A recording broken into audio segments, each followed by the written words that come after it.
이원하 변호사의 사건 X파일. 살인사건이 발생했을 때 절대 놓쳐선 안 될 키워드, 어떤 게 떠오르시나요? 수십 년간 범죄 현장을 누빈 베테랑 형사들이 1순위, 아니 0순위로 꼽는 이것은 바로 사건 현장입니다.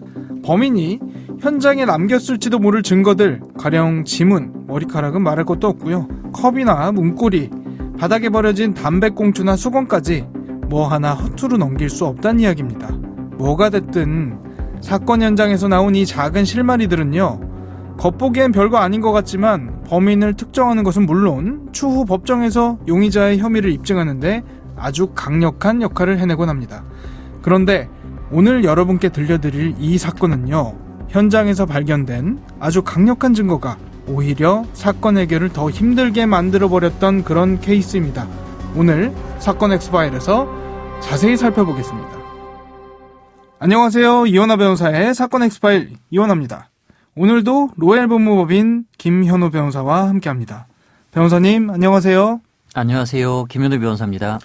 매주 금요일 사건 엑스파일에서는요, 미제 사건 다루고 있습니다. 이름하여 사건 엑스파일 미제 전담반, 오늘 그 세 번째 시간인데요. 사건 파일 바로 열어보겠습니다.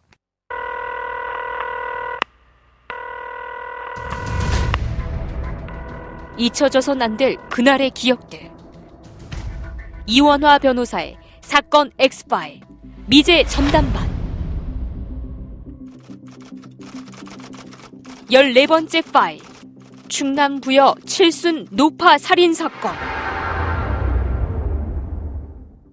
오늘 다룰 미제 사건은 충남 부여에서 있었던 일입니다. 충남 부여 70대 노파 살인사건인데요. 김 변호사님께서는 충남지방경찰청에 계시지 않았습니까? 이 사건 원래 알고 계셨나요? 네, 제가 충남청 천안경찰서에서 근무할 당시에 벌어졌던 일이고요. 그 부여에서 벌어진 일로 알고 있습니다. 그래서 충남에선 떠들썩했었던 사건입니다. 어떤 일이 혹시 있었던 건가요, 그날? 부여에 살던 70대 할머니에게 발생했던 사건인데요. 당시 할머니는 집에 찾아온 막내 아들하고 삼계탕을 먹었고 아들은 밥을 먹고 자신의 집으로 돌아갔습니다. 그리고 그 아들이 다음날 아침에 어머님 집에 찾아가 보니까 닫혀 있어야 할 현관문, 안방문이 열려 있었고 집에 불이 다 꺼진 상태였었습니다. 그리고 곧바로 자신의 어머니의 주검을 발견한 것이죠. 전날 삼계탕까지 같이 먹었던 어머니가 다음날 집에 가보니까 주검으로 발견됐다는 건데, 이 시신이 정말 입에 담기도 끔찍한 상태로 발견됐다고 하는데요. 어떤 상태였나요? 시신 상태가 참혹했는데 범인에게 심하게 구타를 당해서 입은 찢어진 상태였고 치아는 4개나 빠졌습니다. 그리고 발로 목을 짓이겨 놓아서 목은 새파랗게 멍든 상태였다고 합니다. 사인은 비구폐색과 경부압박, 즉 코아입을 맞고 목을 졸라서 사망에 이르렀다는 거죠. 정말 끔찍한 게 범인이 시신의 입을 찢어놨다고 하더라고요. 범죄 심리학 측면에서 보면 이런 행위는 면식범, 분노에 의한 살인, 이런 이야기들 많이 하던데, 김 변호사님 보시기에는 어떠세요? 맞습니다. 이제 살해당한 피해자한테 굉장한 분노를 표출한 걸로 보이고요. 입을 찢는다는 거는 뭐 상대를 제압하기 위해서나 아니면은 살인을 하기 위해서, 치명타를 가하기 위해서 하는 행동은 아닙니다. 단순히 이젠 자신의 분노감을 표출하기 위한 하나의 방법인데, 그렇다면 이 사건 자체가 강도살인이나 아니면 우발적인 살인 사건보다는 평소에 피해자에 대해서 굉장히 악감정을 가지고 있었던 면식범이 계획적으로 살해를 한 거라고 봅니다. 그렇다면은 이 사건 용의자는 그 당시에 특정이 혹시 됐었나요? 사위가 용의자로 지목이 되었었어요. 사위가 당시 아내에게 가정폭력과 학대를 일삼았는데 이 때문에 아내가 집을 나와서 이혼을 준비하고 있었다고 합니다. 그래서 그 사위가 자신의 장모인 이 피해자인 할머니를 수시로 찾아와서 집을 부수고 딸 내놓으라고 협박을 하고 했었다는 겁니다. 김 변호사님께서 경찰서에서 직접 수사를 지휘한 경험을 갖고 계시잖아요. 살인사건이 발생한 현장이 정말 중요하다고 하는데 실제 현장에 나가면 어떻게 수사하고 어떤 것들을 조심하고 그러나요? 이제 사건이 발생하고 특히나 이제 단서가 중요한 수사를 계속 진행하기 위해선 사건들이 많습니다. 현장에는 이제 범행의 단서, 용의자를 특정할 수 있는 증거들이 남아있기 때문인데 그 현장을 보존하는 것이 가장 중요하기 때문에 보통 이제 지구대 경찰관 분들께서 현장에 출동하면 폴리스 라인을 쳐서 그 현장이 훼손되지 않게 합니다. 그러면 뭐 경찰서나 아니면은 청단위의 과학수사팀이 현장에 출동을 해서 거기에 남아있을 만한 핵심적인 증거들, 뭐 여러 가지가 있죠. 지문도 있고, 뭐 머리카락도 있을 수 있고요. 족적도 찾아보고, 그리고 범인이 뭐 놓고 갔을 담배 꽁초라든지 아니면 물건들, 뭐 이런 증거들을 초기에 최대한 빠르게 수집을 합니다. 이 케이스 같은 경우에는 현장에서 아주 강력한 증거가 발견됐잖아요. 혹시 뭐가 나왔을까요? 담배하고 머리카락이 나왔는데요. 여기서 또 담배가 평소 사위가 담배 끄는 습관이 그대로 반영이 돼서 방바닥에 비벼 끈 흔적이 나왔다고 합니다. 아, 그러면 여기 사위 DNA도 혹시 나왔나요? 그건 안 나왔습니다. 머리카락은 대부분 피해자였던 할머니의 것이었고 딱 두 가닥만 다른 사람 것이었는데 담배와 그 다른 두 가닥의 머리카락에서 경기도 안산에 사는 노숙자의 DNA가 발견이 됐습니다. 경기도 안산이요?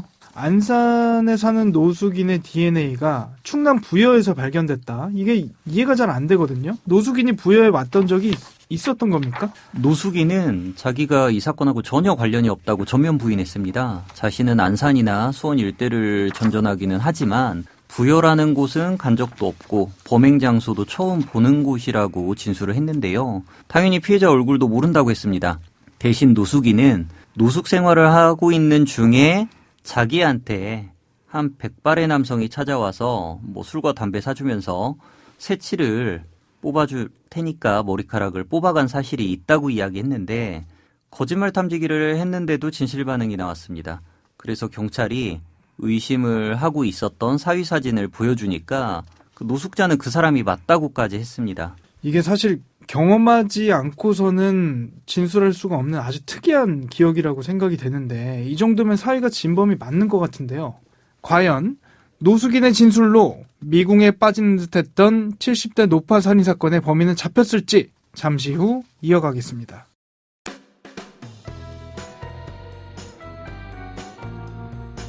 변호사의 눈으로 범죄의 재구성. 이원하 변호사의 사건 X파일.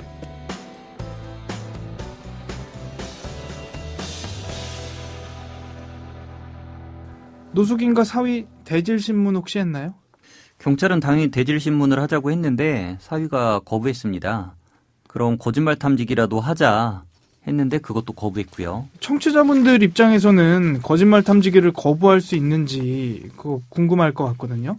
하라고 했는데 안 한다 그러면 왠지 죄를 인정하는 것 같은 느낌도 들고 의심한다는 생각도 들고 실제 법정에서는 이게 어떻게 작용하는지도 말씀해 주시죠. 네, 거짓말 탐지기가 신뢰도가 높기는 합니다. 하지만 100%는 아니고 오류 가능성이 있습니다. 그리고 심리 상태를 검사하는 방식이기 때문에 강제 수사를 하기에도 적합한 방법이 아닙니다. 뭐 불안한 상태에서는 신뢰도가 굉장히 떨어지고요. 그래서 실제로 거짓말 탐지기 조사를 한다고 해도 그 결과가 법정에서는 증거 능력이 없습니다. 수사 단계에서 보조적인 지표로서만 사용한다고 보시면 됩니다. 그러면 어쨌든 그 사위가 현장에 있었는지 여부를 조사를 하게 될 텐데 이 사위에게 현장 부재, 알리바이라고 하죠. 알리바이가 혹시 있었나요? 뭐 사위의 진술에 따르면 사위는 자신이 안산에서 오후 4시부터 친구하고 술을 마셨고 만취해서 오후 6시에 자기 집 원룸에 들어가서 잤고 다음날 새벽 5시에 잠을 깨 다시 친구하고 술을 마셨다고 했습니다.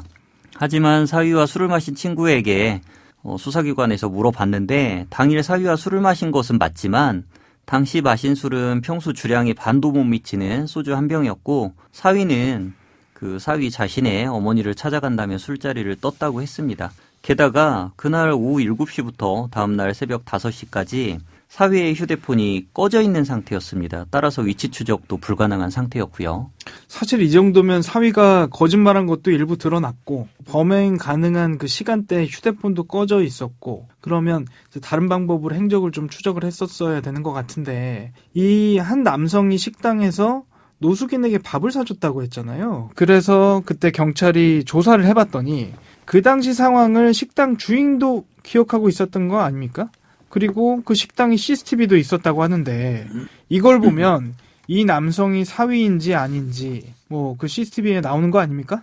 경찰의 실수가 있었습니다. 경찰은 당시에 담배꽁초와 머리카락이 나왔으니까 당인 사위에 대한 증거가 확보가 됐을 거라고 생각을 했고 사위의 범행 전후 행적에 대한 수사는 소홀했던 걸로 보입니다. 그런데 DNA 감식 결과가 나왔고 그리고 감식까지 나오는 시간이 있다 보니까 전후 행적에 대한 CCTV는 이미 지워져서 확인이 어려운 상황이었고요. 아, 그러면 지금 뭐 증거가 결국에는 하나도 안 나왔다는 건데 이 70대 노파가 끔찍하게 살해됐는데 아무도 살인죄로 기소가 안 된 건가요?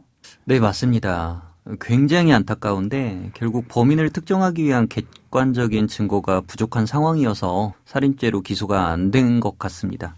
알겠습니다. 그래서 미제 사건이라고 불리는 것 같습니다. 청취자분들 입장에서는 이게 굉장히 궁금하실 것 같아요. 뭐냐면 이 사위라는 사람이 70대 노파를 찾아와서 행패도 부리고 협박 편지도 있었고 동네에서 이날 사위를 봤다는 목격자도 2명 있었고 물론 현장에서 DNA가 나왔다든지 CCTV가 있었다든지 이런 결정적 증거는 없습니다만 정황 증거는 충분해 보이거든요. 왜 검찰에서는 살인죄로 기소하지 않았을까? 변호사님 입장은 좀 다를까요? 어떤 말씀해 주시겠습니까? 검찰에선 사실상 사위가 범행 현장에 존재했다는 점을 입증할 결정적인 증거가 없다고 본 것 같습니다. 당시 마을에 사는 목격자 2명이 빨간 차가 할머니 집 앞에 주차되어 있었고 그 차에서 내린 것이 사위였다라는 진술을 했었습니다. 근데 이 진술이 문제가 뭐냐면 그 노숙인이 안산에서 사위를 만났다고 한 시간과 사위가 할머니 집 앞에서 목격되었다고 한 시간이 겹쳤던 거예요. 같은 시간대에 안산과 부여에서 동시에 목격되었다고 하니 어떻게 보면 굉장히 중요한 진술 증거였는데 증거로서의 가치가 사라져버린 거죠. 그럼 사위는 전혀 처벌을 안 받았나요? 다른 혐의로 처벌을 받았습니다. 아내 폭행 및 협박 혐의 그리고 재물을 손괴한 혐의로 징역 1년 6월형을 선고받았습니다. 감옥에서 가족들한테 협박 편지도 썼다면서요? 네, 살인범으로 자기를 이제 뒤집어 씌워서 영원히 죽이려고 했는데 그렇게 안 되어서 이제 보통 일이 아니지 않냐. 어떻게 반성해야 되는지도 다음에 내가 나가서 가르쳐 주겠다라는 내용으로 협박 편지를 보냈고요.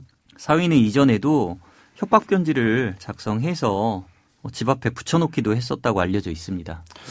물론 법적으로 봤을 때 사위는 이 사건의 범인이라고 특정할 수 없는 상황입니다만 전 부인을 폭행하고 협박한 혐의로 형을 살면서 전 부인의 가족들에게 협박 편지를 쓴다는 거 이거 법적으로 문제 삼을 수 없었던 건가요? 일반적으로 이제 형법상의 협박죄로도 문제를 삼을 수 있고요. 만약에 이제 사위에게 수사 단서를 제공한 사람들에 대해서 보복할 목적이 있었다면 그 부분에 대해서는 특정범죄 가중처벌법상 그 보복협박죄라고 좀 더 강력하게 처벌도 할 수 있습니다. 통상적인 협박범보다 더 강한 처벌을 받는다 이거죠? 예, 맞습니다. 이 사건 계속 미제로 남겨둘 수밖에 없는 상황입니까? 다시 수사를 진행할 계획은 없는 건가요? 수사기관에서는 어쨌든 범행에 대한 단서를 계속 추가적으로 수집을 하고 있을 겁니다. 그래서 미제팀에서 계속 수사를 진행하고 있을 거라고 생각을 하고요. 목격자에 대한 추가 진술을 확보할 수도 있고요. 그리고 유력한 용의자, 그 사위에 대해서 추가 조사를 또 진행할 가능성도 있습니다. 그래서 계속적인 추가 조사가 되어야 된다고 생각합니다.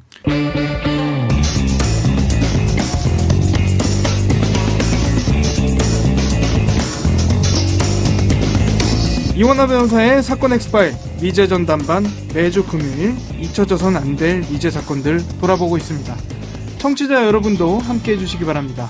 짧은 문자 50원, 긴 문자 100원의 비용이 드는 샵 0945 또는 YTN 라디오 유튜브 댓글로 꼭 다시 짚어봐야 할 미제 사건과 의견 남겨주시기 바랍니다. 끝곡으로 호자이어의 Take Me to Church 들려드리면서 오늘 이 시간 마치겠습니다. 여러분은 모두 변호받아 마땅한 사람들입니다. 사건 엑스파일.